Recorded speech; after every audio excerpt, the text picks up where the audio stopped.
ainda nesse campo das tipificações, nós queremos falar num detalhe que a igreja, o povo de Deus, fracassou numa coisa muito boba. Porque hoje nós somos cristãos. Se eu perguntar, por que somos cristãos? Por que nós somos crentes? Porque nós cremos em um Cristo que morreu na cruz. Se ele não tiver morrido na cruz, não tem sentido, né? Ou seja, ele morreu. Então ele veio, não é isto? Ele veio ao mundo. Por isso nós somos cristãos. Morreu na cruz e deu ensinamentos. Esses ensinamentos são o quê? Regras. Sem regras, ninguém chega a parte alguma. Então nós cremos num Cristo que veio, que esteve neste mundo. Quando nós examinamos as Escrituras, nós vemos que a vinda deste Cristo, ela estava profetizada. Foi profetizado que Jesus viria a este mundo, né? São tantas profecias, mas tantas, são milhares de profecias. E, por exemplo, em Isaías 7,14, a profecia tão terrível que acho que ela é tão óbvia, tão clara, que muita gente nem creu de tão claro que ela é. Eis que a virgem conceberá e dará à luz um filho, chamá-lo-ão pelo nome de Emanuel, que quer dizer Deus conosco, né? E ele livrará o seu povo dos seus pecados. Aí depois vem Isaías capítulo 9, Isaías 6, vem um monte de profecias falando sobre Jesus. Nós cremos nisto. Um Cristo que estava profetizado e veio pela primeira vez. Agora, nós temos que aguardar, esta é a promessa para os cristãos em vigor, de um Cristo que virá segunda vez. Irmão, e agora hoje nós estamos vivendo em função desta segunda vinda de Cristo. Mas qual é o grande e sistemático problema da igreja? É que a igreja credibilizou a sua vinda. Não vou nem entrar em questão até que ponto isso foi credibilizado. A igreja credibilizou essa sua vinda, mas a igreja não tem credibilizado a sua segunda vinda. Os cristãos estão vivendo um Cristo que veio, mas não estão vivendo uma fé suficiente de um Cristo que virá. As pessoas estão vivendo uma expectativa da seguinte maneira: eu estou com Jesus, se eu morrer eu vou para o céu. Acabou. Eu estou com Jesus, se eu morrer eu vou para o céu. Eu estou com Jesus, se eu morrer eu vou para o céu. Irmão, essa visão de morrer e ir para o céu revela um nível espiritual na pessoa. Mas a visão de que Cristo voltará e que quando Ele chegar, eu tenho que estar pronto, ou seja, nessa segunda vinda, o retorno de Cristo, nós sabemos que para a igreja esse retorno é parcial, ou seja, Cristo virá nas nuvens, vai arrebatar sua igreja, etc. Não é propriamente a vinda de Cristo pisando neste mundo, fato este que se dará exclusivamente para os judeus, não para a igreja. A igreja será arrebatada antes. Mas mesmo esse arrebatamento não deixa de ser, pelo que entendemos, uma espécie de segunda vinda, porque Cristo virá encontrar-se com a sua igreja nas nuvens. Então, para esse segundo encontro, nós não estamos vendo as pessoas preparadas. Quando você fala com as pessoas da volta de Jesus, há cristãos que chegam ao extremo do absurdo e dizem assim, não, o mundo não está preparado para receber Jesus. Se Jesus viesse no mundo agora, o mundo ia crucificar Jesus de novo. Cegueira total. Quer dizer que quando o mundo, da primeira vez que Jesus veio, o mundo estava preparado para recebê-lo? O que é estar preparado para receber Jesus? Jesus veio, o mundo era um caos. O próprio povo de Deus, Israel, estava sendo escravo dos romanos, pagando altos tributos, sem liberdade de fazer quase nada. E quando Jesus vier, o mundo tem que estar em paz? Como um cristão disse para mim, não, quando Jesus voltar nesse mundo, o mundo vai ter que estar em plena paz para receber Jesus. Olha só. Que loucura! Pensar isso, meu irmão, é para lá da beira da loucura. Já está precisando ser internado num sanatório. Quem foi que disse que Jesus vai vir nesse mundo quando as coisas estiverem em paz? Ao contrário, Jesus virá quando esse mundo vai estar fervendo de guerra. Senhor, que sinal haverá da tua vinda e do fim do mundo? Haverá guerras, rumores de guerra, peste, fome. Não é isso que diz a Bíblia? Não é isso que Jesus deixou dito? E tem cristão. Então, quer dizer, o mundo não se preparou espiritualmente, os cristãos, para essa segunda vinda, esse retorno de Jesus. E isso, irmão, foi uma queda violenta na espiritualidade de todo mundo. Porque uma coisa é você viver com a expectativa. Não, se Jesus se manifestar, eu tenho que estar pronto. Ele tem que olhar para mim e dizer assim, vem cá, servo bom, fiel. Ao contrário, não, eu vou morrer, não faço mal para ninguém. Não, eu ando a minha vida lá com Deus na igreja, eu leio a Bíblia, eu oro, eu vou para a igreja, eu louvo a Deus. Se eu morrer, eu sou salvo. Que nível espiritual é esse? Se existe algum nível espiritual aí, não é um nível suficiente para a igreja da última hora. Essa que nós estamos vivendo. Por isso é necessário restauração. Porque as pessoas vieram numa espiritualidade adormecida, totalmente dormente. Então, quando se fala aqui sobre essa tipificação de José, ela mostra que Jesus Cristo veio uma primeira vez e que Jesus Cristo vai se manifestar segunda vez. E dizem os historiadores, eu nunca contei, mas todos os livros que eu leio a esse respeito, dizem que a segunda vinda de Cristo é muito e muito mais vezes mencionada do que a primeira. Dizem que, e tem mais, a segunda vinda de Cristo não é falada somente no que nós conhecemos como Novo Testamento. Não, desde o Antigo Testamento, desde Gênesis, já é falado da segunda vinda de Cristo, quando sequer ele ainda havia se manifestado da primeira.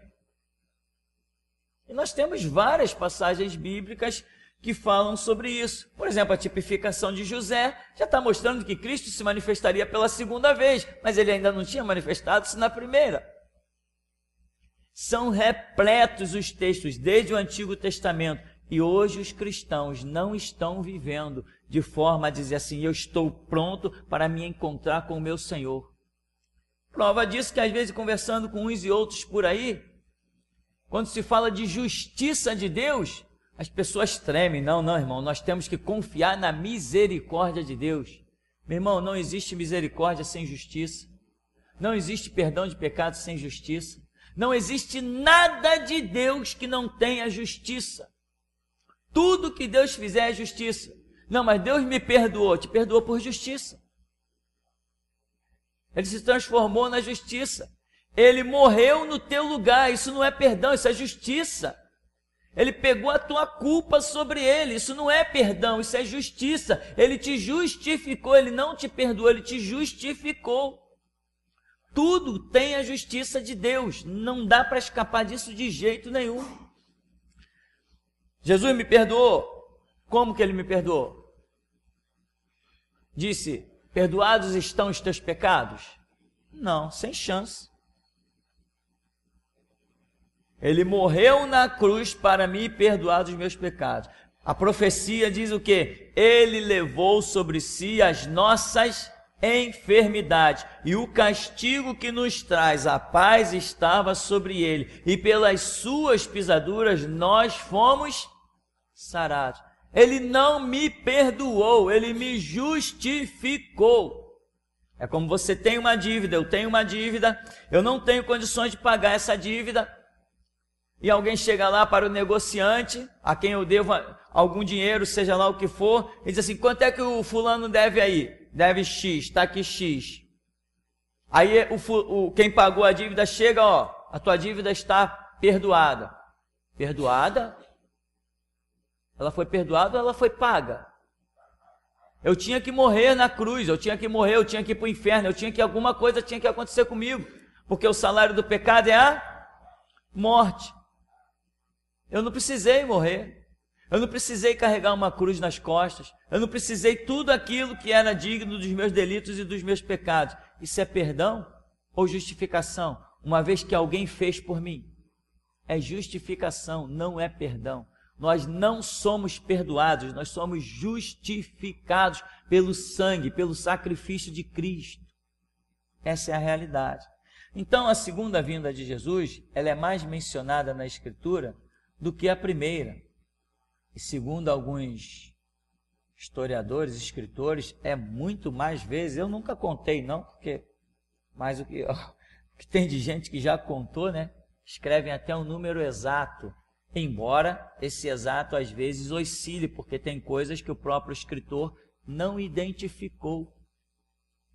Ele escreve: a Bíblia menciona tantas vezes a segunda volta de Cristo. Mas quando você vai olhar em alguns textos, você identifica, falando da volta de Cristo, que o escritor não identificou. Afinal de contas, ele não é expert. Nem tudo o escritor identifica. A palavra é viva e eficaz. E ela é revelada a seu tempo, a quem Deus bem quiser e bem entender. Então, nem tudo que as pessoas escrevem está 100%, está cercado, é o limite de tudo. Não, de jeito nenhum. Eu já peguei muitos livros em que eu vi que as pessoas ficaram no meio do caminho. Tinha muito mais coisa a ser dita e não disseram, porque a palavra é dita a seu tempo. Então, essas tipificações da vida de José falam sobre o que vai acontecer ainda sobre o planeta e exclusivamente sobre a manifestação de Cristo para os judeus. Agora, nós temos tantas outras coisas. Por exemplo, quando Jesus ficou sepultado, né? Começou tudo na sexta-feira, aí veio o sábado, né? E veio o domingo.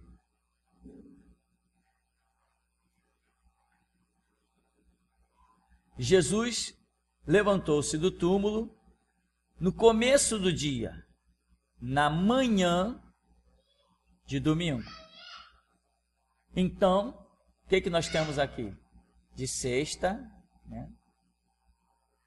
De sexta era tarde. Que hora que Jesus expirou? Qual era a hora que Jesus expirou? 3 da tarde, 15 horas. Então, de sexta-feira, Jesus não ficou nenhum dia no túmulo. Ele só ficou à noite. Então, de sexta para sábado, Jesus ficou uma noite. De sábado para domingo, Jesus ficou 2 noites. E ele ressuscitou na manhã do terceiro dia. De sexta para sábado, não teve manhã nenhuma. Ou melhor, teve uma manhã. De sexta, né, para o sábado, teve uma manhã. Do sábado para domingo, mais uma manhã. São 2 manhãs. 2 dias. Quer dizer, só que Israel tinha mais um sábado, porque era a Páscoa, e estavam celebrando uma festa de 48 horas.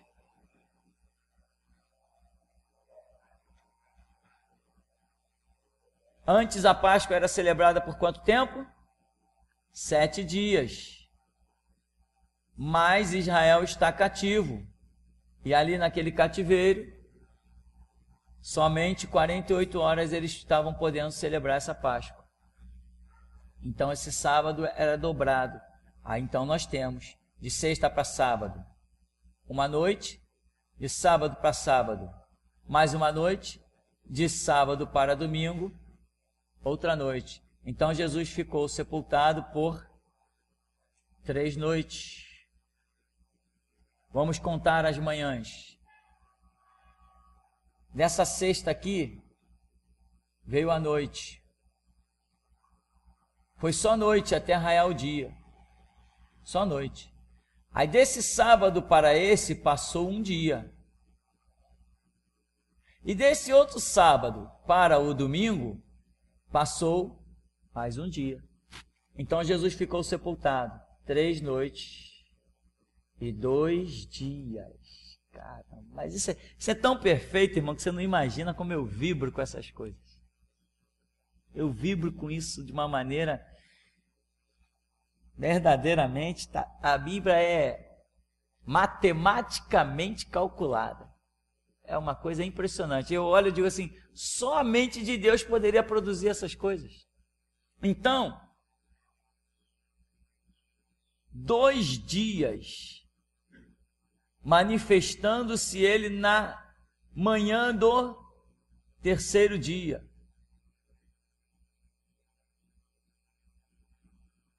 Dois dias que representam 2000 anos, na simbologia de que um dia é como 1000 anos como um dia.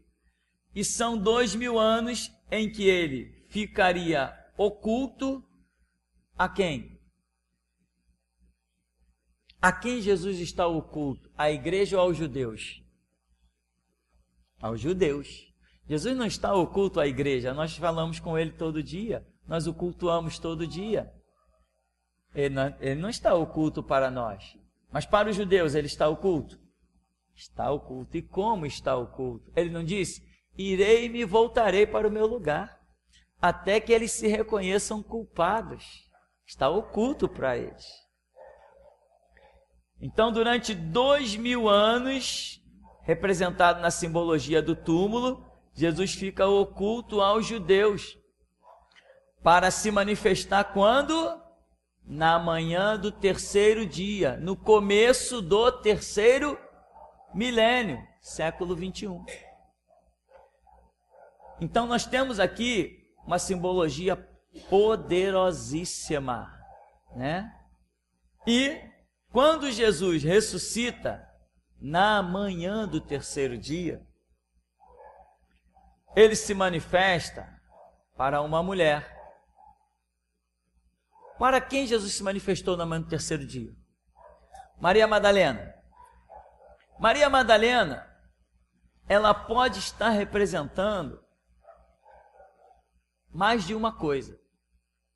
Porque Maria Madalena era uma prostituta, né? Nós sabemos que este símbolo recai sobre os judeus. Porém, a situação espiritual em que Israel se encontra não está também muito longe disso, não. Eles estão em prostituição, estão cultuando outras coisas. Então, em primeira mão, há uma manifestação na manhã do 3º dia que corresponde. Se você depois tiver dúvida do que é século, eu posso explicar detalhadamente a parte, né? Então, na manhã do 3º dia, que é o 21, o século 21, Jesus se manifesta a uma meretriz. Se essa meretriz simboliza os judeus, ou seja, no século 21, há uma restauração tremenda de Jesus para com a igreja. Cá entre nós, irmão, o que nós estamos vivendo é uma manifestação de Cristo como ainda não tínhamos visto antes. Cá entre nós, os vídeos que eu tenho feito sobre juízes, delegados, etc., é uma coisa tão tremenda. A unção, a autoridade, o conhecimento que Deus tem derramado, Cristo tem se manifestado a esta igreja do século 21. que somos nós. Essa igreja que estava caída, né? A mulher está chorando na porta do túmulo, levaram o corpo do meu mestre. Maria, ela escutou o homem lá, né? Pensou que era um jardineiro. Ah, diga onde o senhor botou o meu mestre. Cadê o corpo dele? Cadê onde está ele? Onde botaram o corpo de Jesus? Aí, Maria, aí ela, Senhor, Rabone, mestre. Ela estava caída, frustrada. Toda a igreja, então, lá estava frustrada, caída. Mas ele vem e restaura quando se manifesta, quando? Na manhã do terceiro dia. Aquela mulher, na verdade, representa um povo mais específico. Somos nós. A voz da restauração. Que se depara com um Cristo de uma maneira que todo mundo achava que ele estava de um jeito e nós estamos contemplando ele de outro. Mas ela vai e volta aos seus irmãos. Eu viu nada. Viu nada. Eu falei com ele, falou nada. Não creram nela. Naquela voz que ia restaurá-los. Eles não creram naquela voz. Assim somos nós. Não vão crer na nossa voz. Alguns creram? Creram. Mas a grande massa creu? Não. Alguns vão crer na voz da restauração? Vão. Mas a grande massa de cristãos vai? Não. Eu sei disso, não estou nem aí, eu tenho que fazer a minha missão. Talvez nesse mundo, quando a gente partir daqui, talvez no mundo inteiro, sei lá, uns 1 milhão de crentes talvez seja arrebatado. 1 milhão de crentes, talvez não passe nem disso. Queira Deus que eu esteja errado, que seja bem mais. Mas no mundo inteiro, 1 milhão de crentes? No mundo inteiro, irmão, é piada. Hoje dizem que só no Brasil tem o quê? 20 milhões de evangélicos? 40 milhões de evangélicos?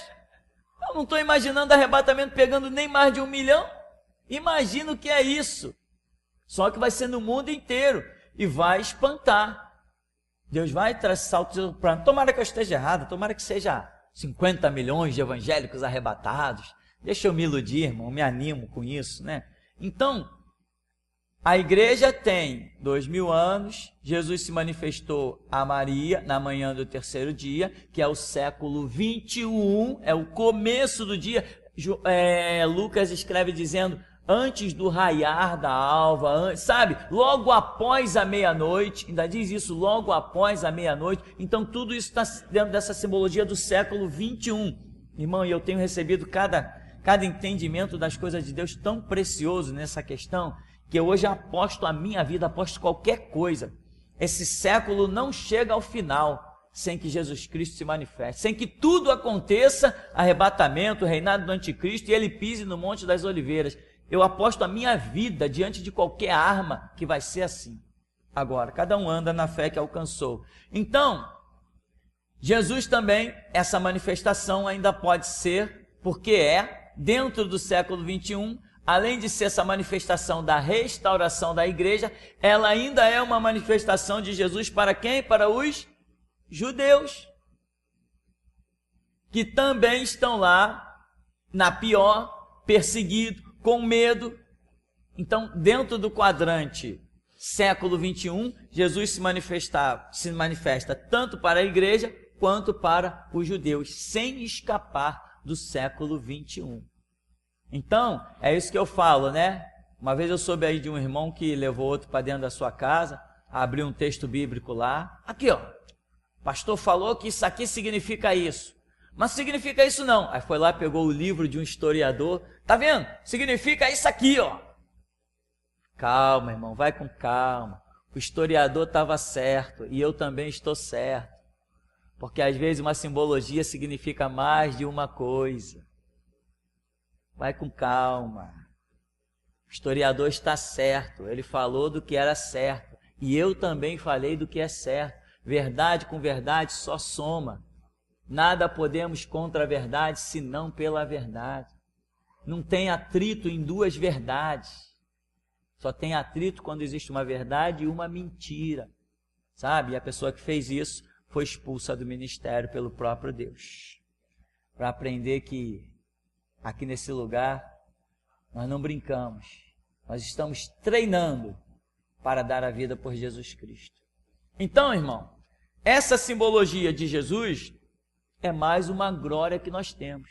E foi aí que tudo começou quando Deus nos orientou para que eu escrevesse o estudo Jesus Cristo volta no 3º milênio. Aquele estudo marca as nossas vidas de uma maneira tremenda. Irmão, ele está fácil, você deve estudar, aprender e seguir pelos seminários. E se você tiver dúvida, procure tirar, porque você vai precisar, nesses últimos anos que vão suceder a era da igreja, você vai precisar explicar isso para muita gente. Quando você fala, Jesus Cristo volta nesse século, as pessoas vão dizer, tu é louco. Um camarada leu atrás do meu carro, Jesus volta no século 21, e falou assim, que isso? Daquele dia, nem se apresentou, nem dizendo quem ele era, já veio me agredindo. Que isso? A Bíblia diz que daquele dia e hora ninguém sabe. Falei assim, mas meu irmão, onde está escrito dia e hora? Você sabe o que é um século? Mas o século termina agora, em dezembro.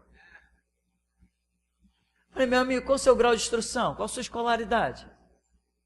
Ah, eu tenho a 4ª série. Eu falei, pois é, meu amigo. Você com a 4ª série já quer questionar um homem fundador de uma igreja?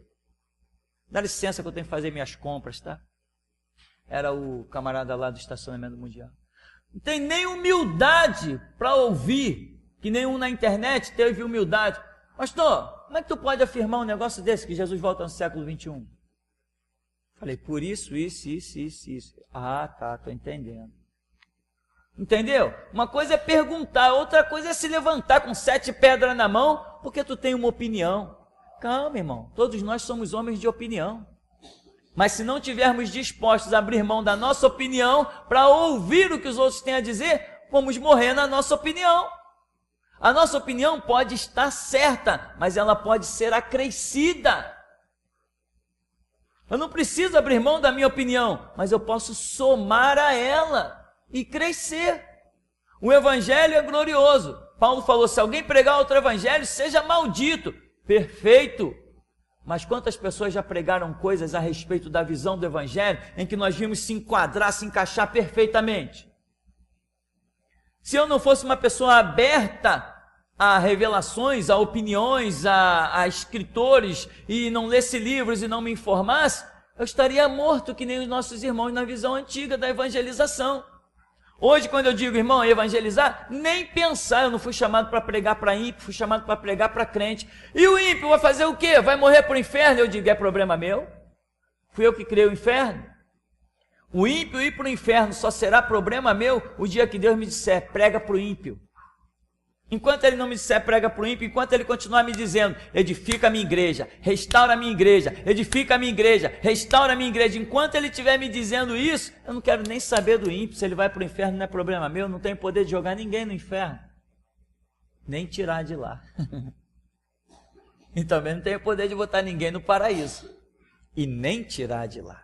Então, nós temos que andar naquilo que Deus nos concede a andar. Então, essas simbologias, irmãos, veja bem, para nós concluirmos, né? Na nossa apostila, no segundo bloco, a nossa apostila é dividida em 2 blocos. Quando você vai ver lá na página 7, tem várias tipologias. Tem a de Abraão. Se você olhar toda a vida de Abraão, você vai descobrir coisas do futuro que vai acontecer com os judeus e até com a igreja. Porque a Bíblia não tem só o caráter histórico, mas também tem o caráter profético. Temos José, temos Moisés, temos Elias, que é a tipificação tremenda da própria divindade. Temos Davi, Josué, João Batista, e temos um monte de coisa lá nas nossas apostilas. Inclusive uma coisa, por exemplo, Moisés, que é a tipificação de um libertador.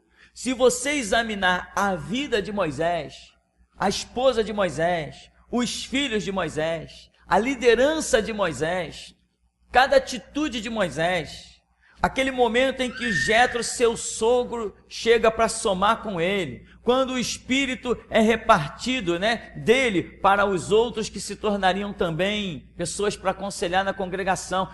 Tudo aquilo é tipologia. Quando você sabe daquilo, você fica uma pessoa mais cautelosa. Muita gente, porque isso, aquilo outro, você diz, não, ainda tem coisa para se cumprir. Você vai achar até a tua vida, aonde ela está dentro da tipologia da vida de homens do Antigo Testamento. Hoje eu acho a minha vida lá dentro do livro dos reis, do profeta Jeremias. Na verdade, até um homem uma vez, no alto de um monte, eu estava orando, o homem veio lá por dentro do mato, eu falei, aquele camarada vai para onde? Ele, quando eu pensei que ele ia para um lado, ele seguiu para o outro, chegou lá em cima, paz, varão. É paz, meu irmão. Como é que tá? Ah, tô aqui, irmão, buscando em Deus e tal. Aí ficou olhando assim para mim, olhando. E eu ali, o que esse camarada vai ficar aí me olhando o tempo todo? Me atrapalhando de orar, pensei eu ainda, né? Aí falou, agora que eu tô entendendo, varão. Tô olhando aqui para você, agora que eu tô entendendo. Eu estava lá embaixo na rua, na minha casa. Deus falou para mim, sobe o monte. Agora que eu estou entendendo, eu estou olhando para você aqui, Deus está me mostrando você igualzinho Jeremias. Varão, você é igual Jeremias. Aí Farol ficou olhando para mim e falou assim, bom, vou voltar para casa, só vim aqui para isso, tchau. Desceu o morro de novo, mais de 1 quilômetro para baixo, só tinha subido lá para dizer que eu era igual a Jeremias. A nossa vida em algum canto está incluída lá dentro, irmão. Aí você vai saber quais são os passos que você tem que dar, né? Depois Deus falou tantas vezes, depois eu ouvi mais de 10 profecias, ia visitar as igrejas, aí alguém dizia assim, ó irmão, tua vida é igual a de Jeremias, hein? Só pensava assim, pô, tô conservado. Mas ouvi muito isso, tua vida é igual a de Jeremias, tua vida é igual a de Jeremias, tua vida é igual a de Jeremias. Aí um dia,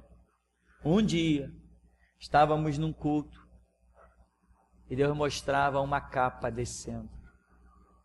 Uma capa.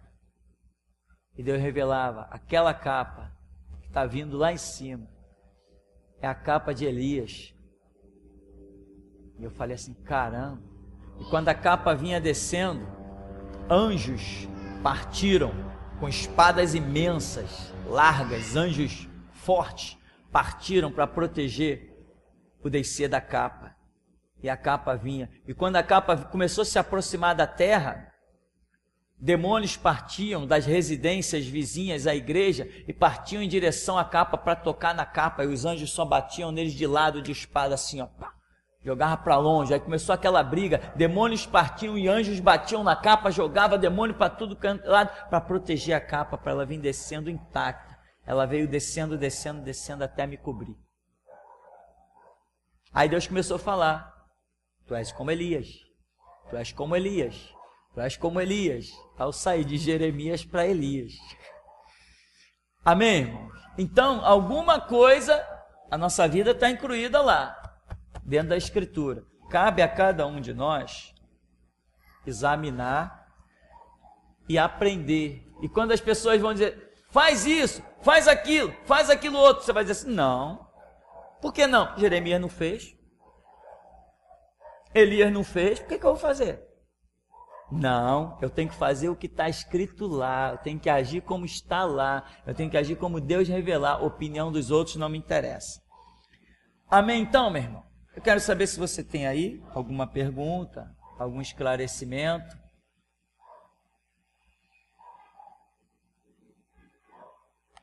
Ninguém por hora? Tem? Pastor, qual a diferença de justificar e perdoar? É justamente o que eu falei. Perdoar é quando nada é pago, né? Tinha algo a ser pago. Não, você não vai mais pagar isso. Você chega lá, você tem uma dívida da mercearia da esquina.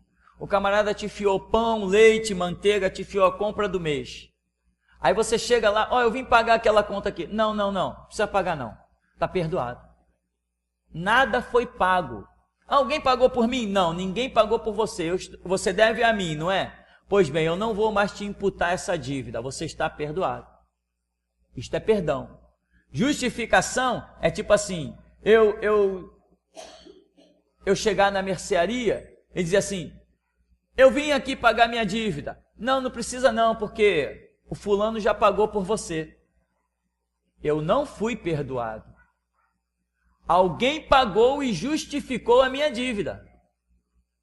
Ou seja, quando alguma coisa precisou ser feita e não tinha como não fazer, isso não é perdão, isso é justificação. Deus não poderia nos perdoar, ele seria injusto. Ele não pode me perdoar, é injustiça. Não pode. É injustiça Deus me perdoar. Ele tem que me justificar. Quer ver como é injustiça Deus me perdoar? Sou um traficante, sou um pedófilo, sou um estuprador, matei, viciei pessoas, estuprei, pratiquei pedofilia, pratiquei homossexualismo. Não, tu está perdoado. O quê? Perdoado? Não, não aceito um negócio desse. Não, tu está justificado. Ah, tá. Então alguém pagou por esse delito. Jesus não me perdoou. Jesus não perdoou o homossexual. Jesus não perdoou o pedófilo. Jesus não perdoou o estuprador. É longe de mim servir um Deus que sai passando a mão na cabeça de todos sem vergonha. Eu não sirvo um Deus desse. Agora, ele vem e diz assim, não, eu sofri os pecados dele, o que ele merecia por ter matado, o que ele merecia por ter estuprado, o que ele merecia por ter praticado o homossexualismo, o que ele merecia por ser um pedófilo. Eu peguei o pecado dele e trouxe sobre mim e sofri os pecados dele na cruz do Calvário e sei lá mais o que espiritualmente que a gente nem entenda. Eu paguei por ele. Aí tá, eu justifiquei ele, tá justificado. Mas perdoar? Não, não aceito. Eu não aceito. Eu não aceito que Deus diga, aquele pedófilo ali está perdoado. Não, está perdoado não. Ninguém aceita isso. Aí o camarada vem e agora o camarada vira até um pastor, vira um pregador, vai viver uma vida maravilhosa com Jesus, abençoado de tudo que é canto, de tudo que é lado. Por quê? Porque foi perdoado? Não, não pode. E os que ele matou? E os que ele enganou? Os que ele fez sofrer? Os que ele fez prantear lágrimas de sangue? As famílias que ele deixou enlutada? Mulheres viúvas, filhos órfãos? Perdoado? Não, perdoado eu não aceito. Agora, eu aceito que Jesus Cristo tenha sofrido o suficiente pelo pecado de cada um. Uma vez que isso foi feito e acabou-se a história. Agora eu me alegro na remissão que há no sangue de Cristo. Não há remissão tipo, eu perdoei. Não, a remissão está no sacrifício de Jesus. Perdoado não, justificado sim. Romanos 10:4, Paulo entende isso e diz, Jesus Cristo se transformou em justiça nossa. Tá, irmão? Então, perdão é quando nada é pago. Fica o dito pelo não dito, fica tudo por isso mesmo. Justificação é quando algum preço foi pago. Amém? É uma pergunta do Lindolfo de Fortaleza. Pastor, os que subirem vão descer no milênio. Minha pergunta é, receberemos conhecimentos no céu ou esse que estamos aprendendo é o suficiente para o milênio? Sim, exatamente. Veja bem, os que subirem no arrebatamento, não é isso? São esses que vão descer no milênio, tá?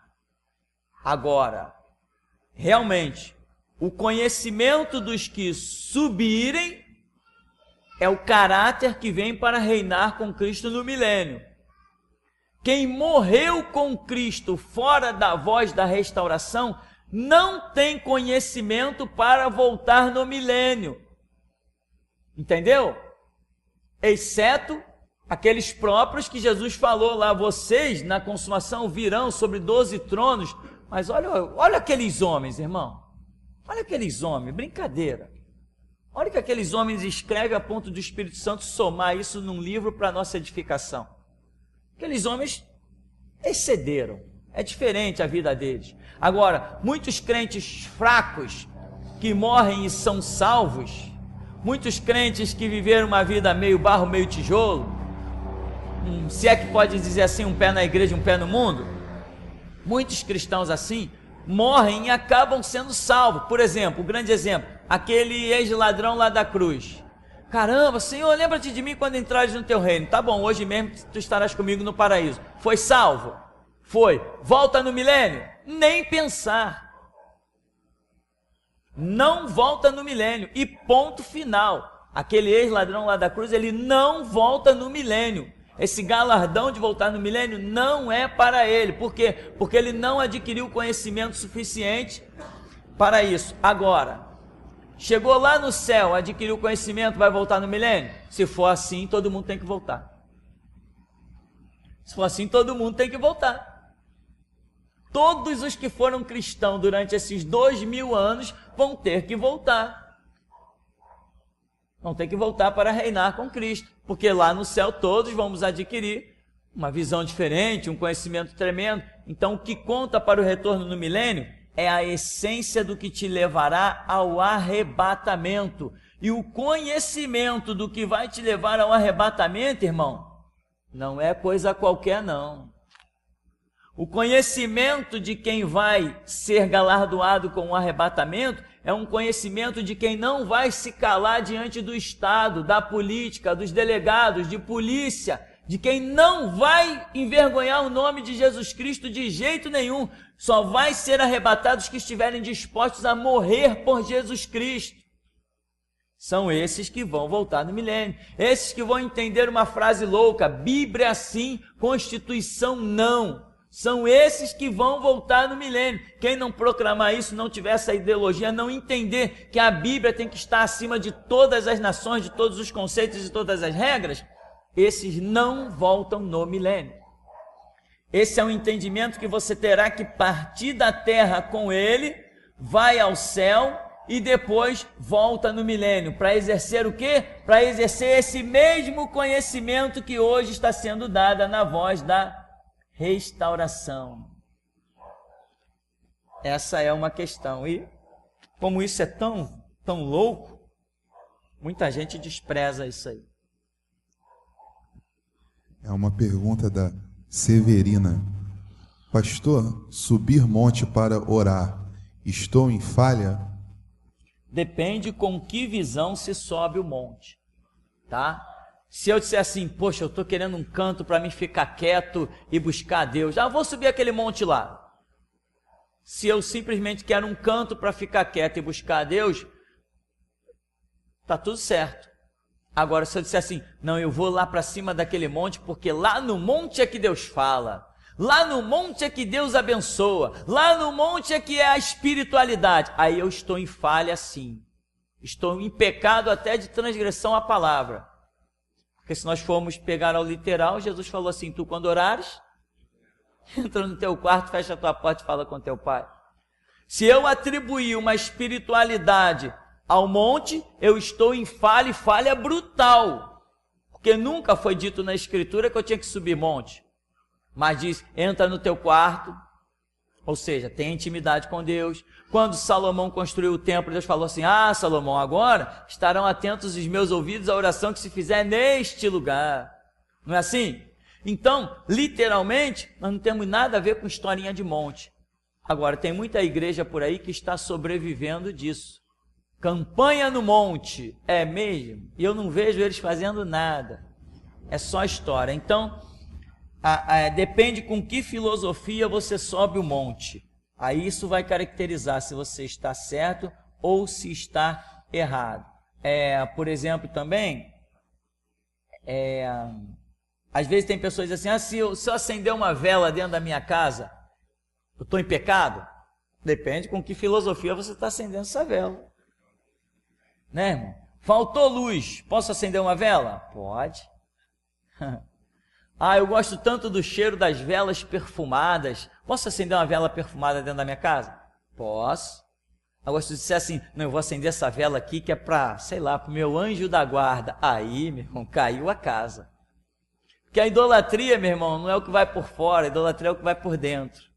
Tá? Então, tudo depende da ideologia, da filosofia de vida que a pessoa está empreendendo. É uma pergunta do Denis. Sei que a pergunta está fora do contexto, mas é para um esclarecimento meu.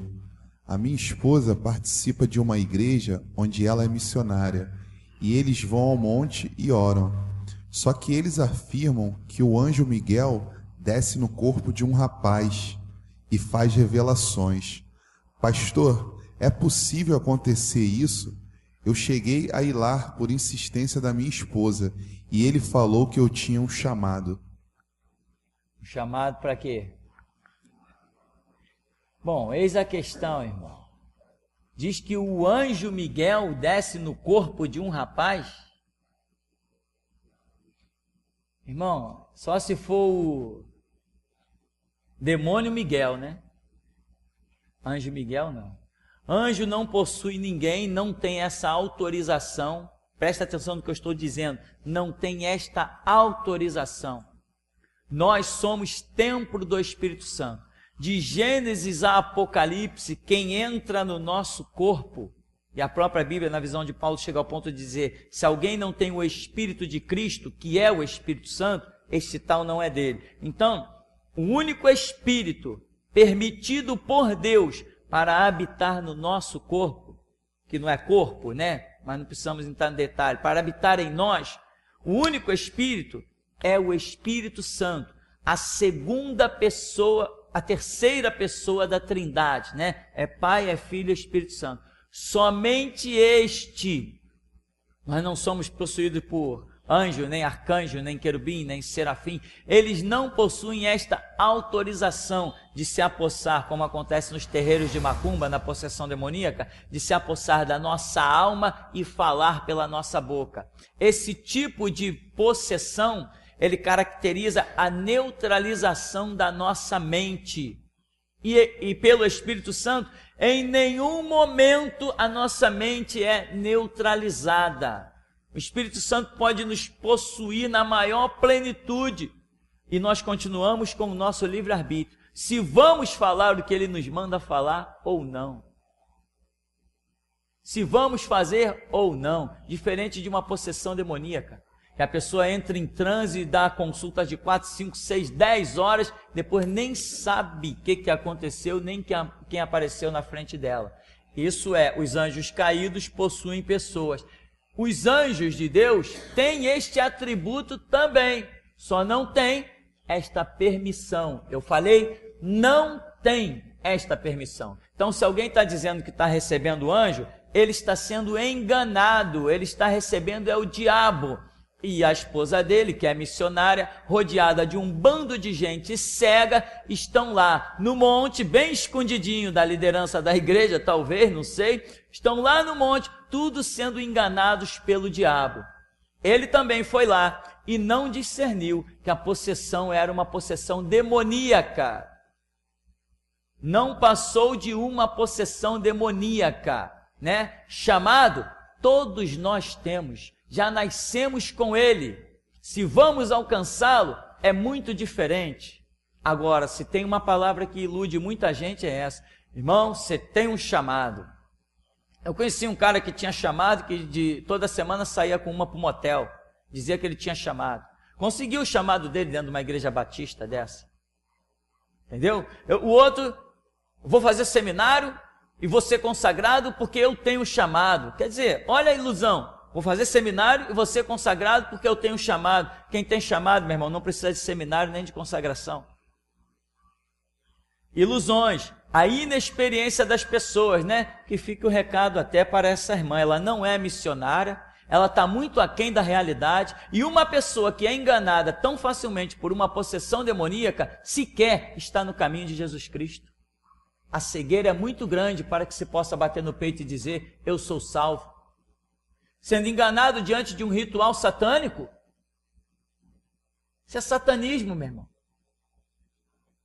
É o diabo que está se manifestando com o nome de anjo.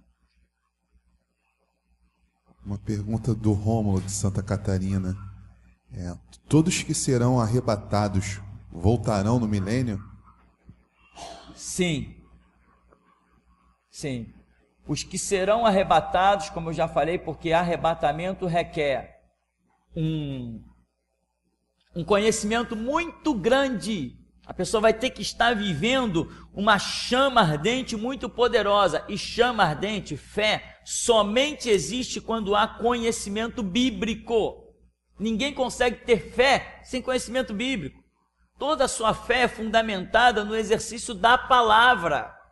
Então, quem for arrebatado, quem puder ser visto por Deus, digno deste arrebatamento, este alguém estará com conhecimento suficiente para retornar no milênio. Então, é o que eu acredito realmente, que as pessoas arrebatadas, em virtude de o arrebatamento exigir um conhecimento muito grande, e não só conhecimento, mas conhecimento e fé e vida, né?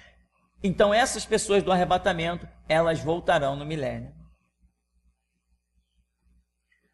Perguntas aqui? Ninguém? Alguns segundos para você pensar.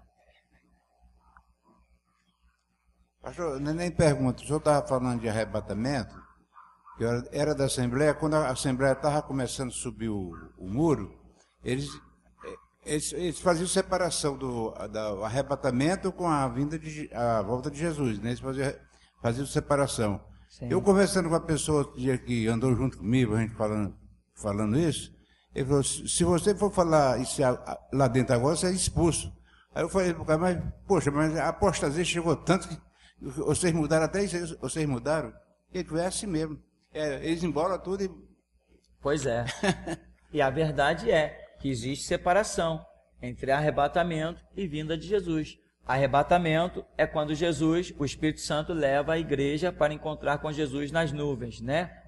O Espírito Santo apresenta a igreja para Jesus. E isso tem que realmente acontecer, isso faz parte da simbologia. Lembra do amigo do noivo? Essas coisas todas, o Espírito Santo é esse amigo do noivo.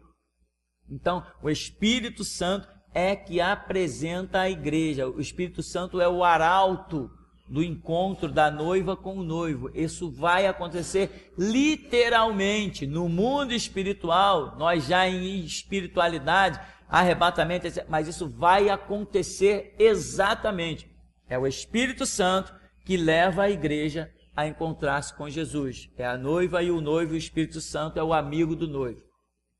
E depois disto, nós estaremos no céu, nas bodas do Cordeiro, e o mundo aqui embaixo na grande tribulação. Aí vai ter um momento em que Jesus virá para descer no Monte das Oliveiras para se encontrar com Israel. Aí essa vinda de Cristo será visível para o mundo inteiro, como está predito que o mundo todo olho o verá, até mesmo aqueles que o traspassaram. Então todo olho o verá. Então são duas coisas distintas, né? Com uma distância aí de talvez uns 2, 3 anos, não sei. A igreja vai, ninguém vê Cristo nessa terra. Depois, Cristo vem e todo olho o verá. Quando ele vier, não virá para a igreja, porque a igreja já não existirá mais. E nunca mais existirá a igreja. A era da igreja se encerra no arrebatamento. E quando ele voltar, voltará exclusivamente para os judeus. Perguntas? Não? Então, vamos agradecer a Deus nessa manhã.